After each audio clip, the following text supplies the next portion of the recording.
আমাদের পূর্বপুরুষের প্রমাণ। 14ই আগস্ট আমরা ভাই বোনেরা মিলে বেরিয়ে পড়েছিলাম সমুদ্র দেখার উদ্দেশ্যে। খুব কম সময়ের মধ্যেই আমরা প্ল্যান করেছি। এত কম সময়ের মধ্যে টিকিট পেলাম কিভাবে এবং কিভাবে সবকিছু অ্যারেঞ্জমেন্টস করলাম সেগুলো ক্রমশ প্রকাশ্য। হ্যালো এভরিওয়ান, ওয়েলকাম টু ম্যাড্রি রকার্স ব্লগ চ্যানেল।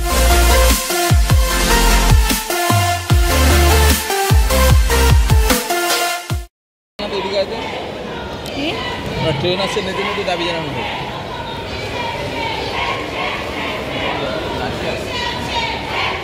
আপনাদের মনে আছে কিনা জানি না, 14ই আগস্ট ছিল আরজিগড়ের ভয়াবহ ঘটনার জন্য রাত দখলের আহ্বান, এবং আমরা যখন শিয়ালদা স্টেশনে পৌঁছাই তখন দেখি বেশ কিছু মানুষ জড়ো হয়েছে স্লোগান নিয়ে। আমরাও বেশ কিছুক্ষণ ওখানে ছিলাম। তারপরে অবশেষে 11:40 আমাদের ট্রেন অ্যানাউন্স করায় আমরা প্ল্যাটফর্ম 13-র দিকে যাই।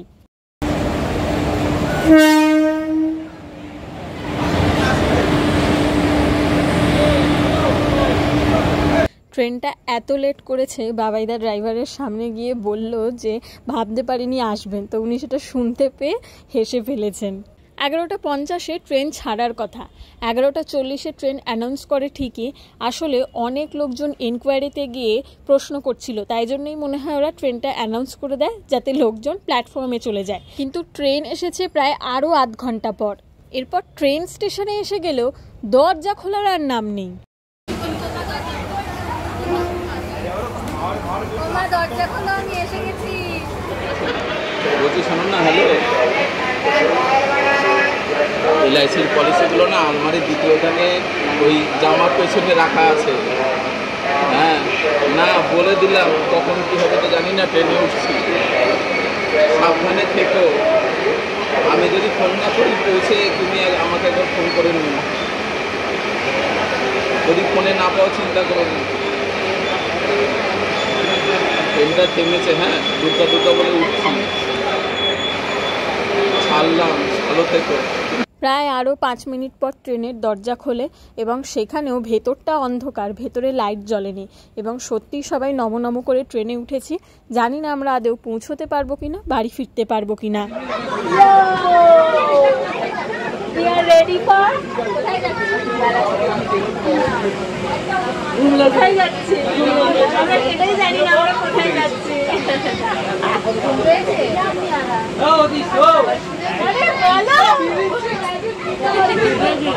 গতকাল যাওয়ার কথা ছিল, আজকে যাচ্ছি, ভুলে গেছি।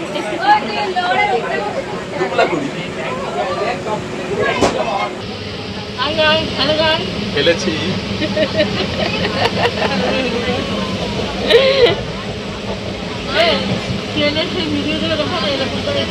প্লিজ এটা ভেঙে যদি পড়ে আমি তোর গায়েই পড়বো, এসব করিস না, নেমে পড়।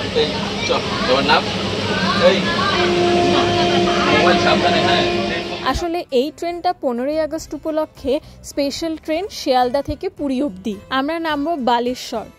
এমনি ট্রেন লেট, তার মধ্যে ট্রেনটা খড়গপুরের আগে বা পরে 1.5 ঘন্টা একই জায়গায় দাঁড়িয়েছিল। আমাদের ভোরবেলা 4টের মধ্যে পৌঁছে যাওয়ার কথা, এবং সেই মতন আমরা গাড়িওয়ালাকেও বলে রেখেছি, সে বেচারা 5টা থেকে দাঁড়িয়ে রয়েছে, কিন্তু আমরা এখনও ট্রেনে 7টা বেজে গেছে। আর আমাদের আশেপাশে যে কো-প্যাসেঞ্জার ছিল তারা সারা রাত ধরে এত চিল্লামিল্লি করেছে, আমরা শেষে বলতে বাধ্য হয়েছি যে এবার একটু চুপ করুন, এটা ঘুমানোর সময়। যেসব মানুষেরা ট্রেনে বাসে ট্রাভেল করতে গেলে সেটাকে তাদের বাড়ি মনে করে, তাদের এই মানসিকতাটা বদলানো দরকার। আমাদের স্পেশাল ট্রেন, স্পেশাল ট্রিটমেন্ট ভোর 4টে পৌঁছানোর কথা ছিল, 7:30 বেজে গেছে, আমরা পৌঁছতে পারিনি। আর দিদিরা ফিরতে সময় বেরিয়েও সেম জায়গায়।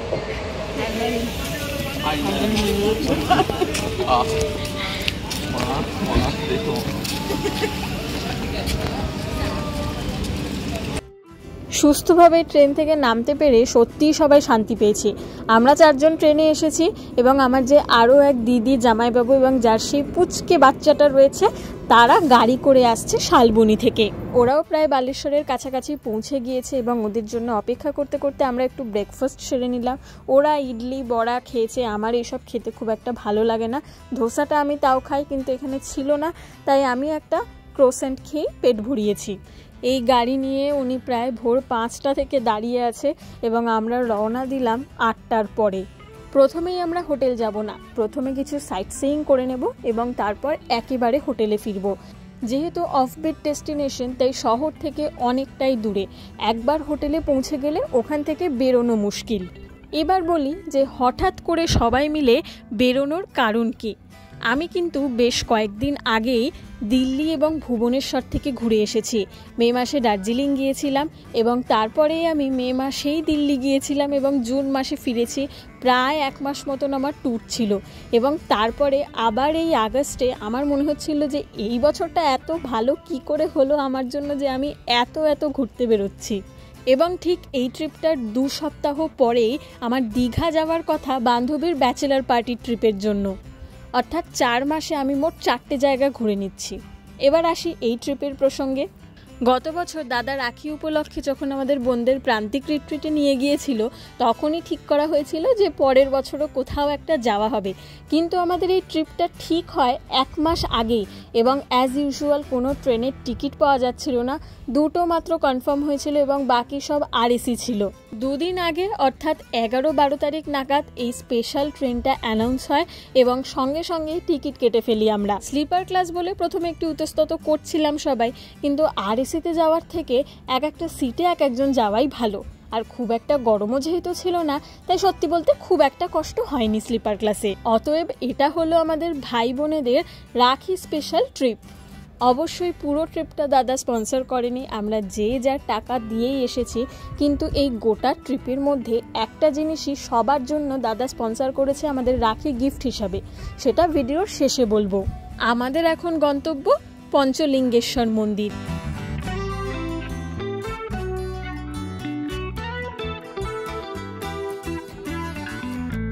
পার্কিংয়ের জন্য 35 টাকা করে লেগেছে এবং এখানে একটাই চা কফির দোকান রয়েছে, কফিটা অসাধারণ। মন্দিরে ওঠার মুখে এই জায়গাটা কি সুন্দর, বৃষ্টি হয়ে গেছে, মাটি দেখেই বোঝা যাচ্ছে এবং সেই জন্য ওয়েদারটাও বেশ সুন্দর। চলে এসছে আমাদের ছোট সদস্য। হ্যালো লা লা লা।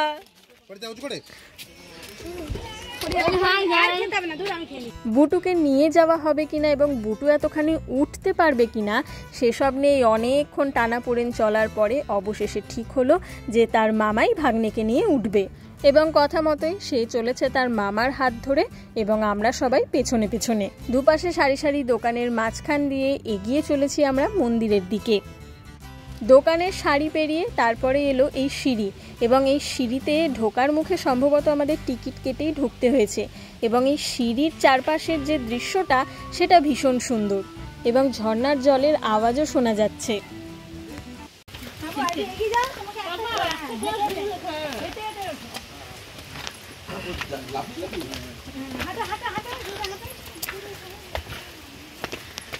এ শান্তি দি সর।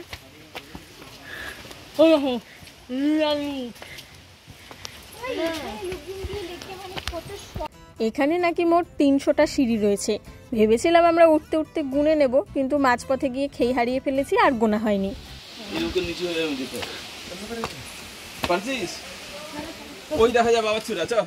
অবশেষে পৌঁছে গেছি বাবার চূড়ার সামনে এবং এটা একটা ভিউ পয়েন্ট মতো মন্দিরে ওঠার আগে। এখান থেকে বেশ সুন্দর শহরটা দূরে দেখা যাচ্ছে এবং একটা ঝর্ণা রয়েছে। যদিও ঝর্ণায় খুব একটা জল নেই, কিন্তু যেটা রয়েছে সেটা দেখে আমার মনে হচ্ছিল যে কেন আসলাম এখানে এবং পর্যটকরাই বা কেন আসে এখানে।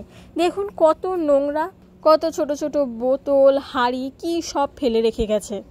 আমাদের দেশের মানুষ যে আর কবে মানুষ হবে কে জানে। নাম শুনেই বোঝা যাচ্ছে যে 5টি শিবলিঙ্গ রয়েছে, তাই নাম হলো পঞ্চলিঙ্গেশ্বর মন্দির। এই যে ঝর্ণার স্রোতটা রয়েছে ওইখানেই হাত ঢুকিয়ে 5টা শিব মূর্তিকে অনুভব করতে হয়, সেটা কিন্তু চোখে দেখা যায় না। কথিত আছে যে শিবলিঙ্গগুলি বনবাসের সময় ভগবান রামের স্ত্রী সীতা স্থাপন করেছিলেন। এছাড়াও আর একটা গল্পে বলা রয়েছে যে রাজা বানাসুর সৌন্দর্যের কারণে এই স্থানে স্বয়ম্ভু লিঙ্গের পূজা করেছিলেন। এই যে স্রোত, যা এখানকার প্রধান আকর্ষণ, প্রতিনিয়ত শিবলিঙ্গগুলিকে ধৌত করে।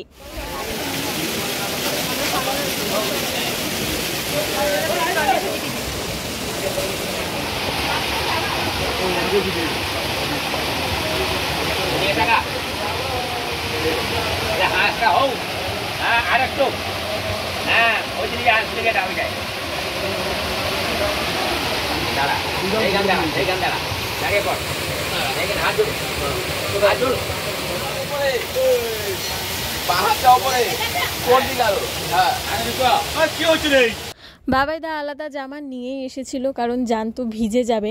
আমরা কেউ আলাদা জামা আনিনি, তাই চাইছিলাম না যে জামাটা ভিজে যাক। প্রথমে সবাই ঠিক করেছিলাম যে আমরা যাব না, আমরা শিবলিঙ্গ অনুভব করব না। কিন্তু তারপরে বাবাইদা বলল, এত দূর এসেছিস এবং এটা করবি না কখনো হয়।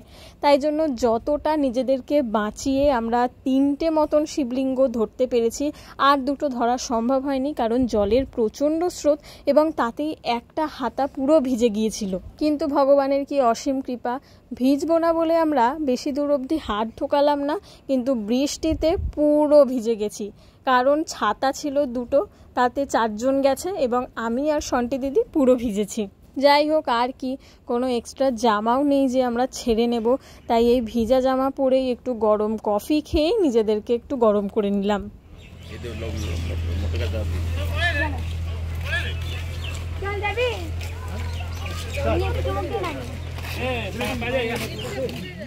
শেষবারের মতন পাহাড়ের সৌন্দর্য চাক্ষুষ করে এগিয়ে চললাম পরবর্তী গন্তব্যের উদ্দেশ্যে। ব্লু লেক বলে একটা লেক রয়েছে, সেখানে যাওয়ার কথা ছিল, কিন্তু এত দেরি হয়ে গেছে আমাদের সকালে যে এখন আর সম্ভব নয় ওখানে যাওয়া, কারণ বিকালের আগে আবার হোটেলেও পৌঁছতে হবে। পরবর্তী গন্তব্য ইমামি জগন্নাথ মন্দির।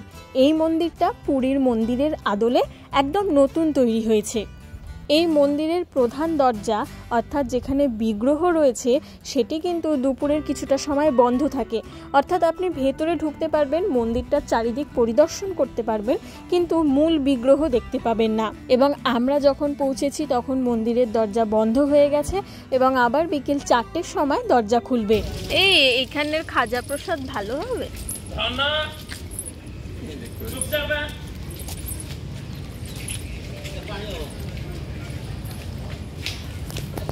বাজারের ভেতর কি বিক্রি হচ্ছে জানি না, কারণ এখানে আমরা ঢুকিনি। শু স্ট্যান্ডের জুতো খুলে আমরা সোজা মন্দিরের ভিতরেই ঢুকে গেছি।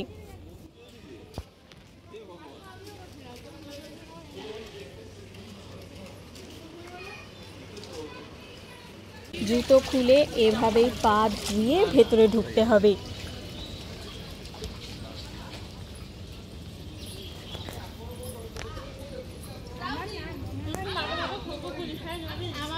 মন্দিরের চত্বরটা বেশ অনেকটা বড় এবং বিকেলবেলা সময় কাটানোর জন্য আদর্শ জায়গা।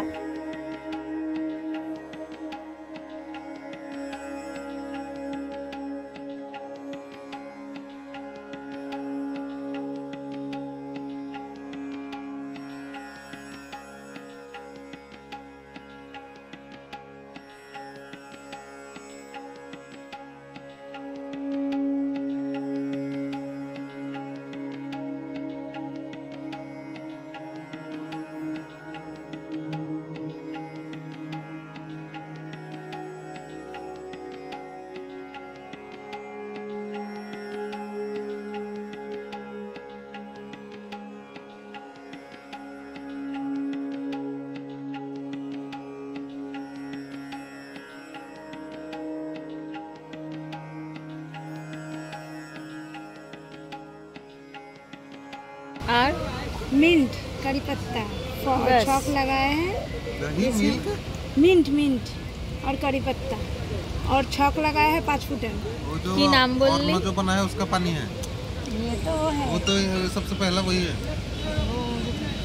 वो तो रानी पता नहीं, पुरानी पता है, वो तो मैं একটু টেস্ট করি। উড়িষ্যার খুব বিখ্যাত কোনো ড্রিঙ্ক যেটা সার্ভ হচ্ছিল মন্দিরের ভেতরে, সেখান থেকেই 2টো গ্লাস নিয়ে আসা হয় এবং আমি একটুখানি টেস্ট করি, আমার খুব একটা ভালো লাগেনি। তারপর ওই যে খাজা মালপোয়া বিক্রি হচ্ছিল, ওখান থেকে এই ক্ষীর আর মালপোয়া নিয়ে আসা হয়, দুটোই কিন্তু বেশ ভালো খেতে। এছাড়াও আমি এখান থেকে 50 টাকা দিয়ে রাবড়ি কিনি, লাল রাবড়ি বলে এগুলোকে, সেটাও আমার খুব ভালো লেগেছে। যদিও দিদিরা বলছিল এ তো নবদ্বীপের লাল ক্ষীর দই। এত ঘোরাঘুরি করে সবাই খুব টায়ার্ড, যেহেতু রাত্রে ভালো করে ঘুম হয়নি তাই আর শরীর দিচ্ছিল না কারুরই। এছাড়াও আমাদের লাঞ্চের টাইম হয়ে গেছে এবং লাঞ্চ যেহেতু ইনক্লুডেড তাই জন্য আমাদের এখন হোটেলে যেতেই হবে। আমাদের হোটেলটি হলো ধুবলাগুড়িতে। এগুলিকে হোটেল না বলে ক্যাম্প বা রিসর্ট বলা হয়। দু একটা রিসর্ট ছাড়া ওখানে কোনো জনমানব নেই, এমনকি কোনো দোকানও নেই। অর্থাৎ আপনি যে হোটেলে উঠবেন আপনাকে সেখানকার খাবারই খেতে হবে, সে পছন্দ হোক আর না হোক। এবং ওরা যে চার্জটা নেয় হোটেলের রুম বাবদ সেটা কিন্তু ব্রেকফাস্ট, লাঞ্চ আর ডিনার ইনক্লুডেডই থাকে। আর এখানে কিন্তু রুম হিসাবে ভাড়া হয় না, এখানে পার হেড হিসেবে ভাড়া হয়। যেমন আমাদের পার হেড 2200 টাকা করে পড়েছে। যত ভেতরের দিকে যাচ্ছি রাস্তা খুবই বাজে, পিচ তো নেই, মাটির রাস্তা এবং জল কাদায় অবস্থা আরও খারাপ। এই ভিডিওটা এখানেই শেষ করলাম। হোটেল সংক্রান্ত বাকি তথ্য পরবর্তী ভিডিওতে। ততক্ষণ অবধি স্টে টিউনড, দেখা হবে পরের ভিডিওতে। টাটা।